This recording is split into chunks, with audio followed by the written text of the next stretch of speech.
เศร้าก็เพื่อมีเจ้าเป็นแฟนสร้างด้วยแร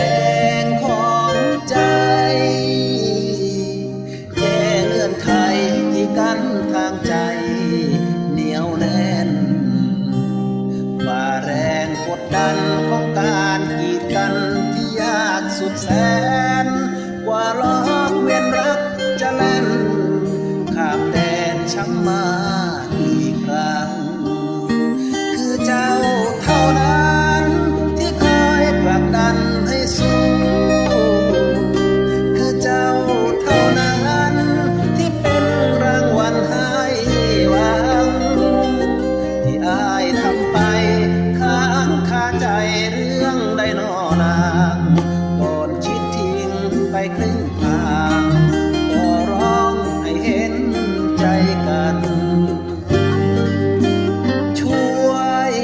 ประคองสองเราผ่านห่วงเหงาเพื่อก้าวไปครองรักมันอย่าได้กังวลถ้ามีฝุ่นปนบนทางแห่งฝันเพราะคนที่อายหักมันคือเจ้าเท่านั้นผู้บอก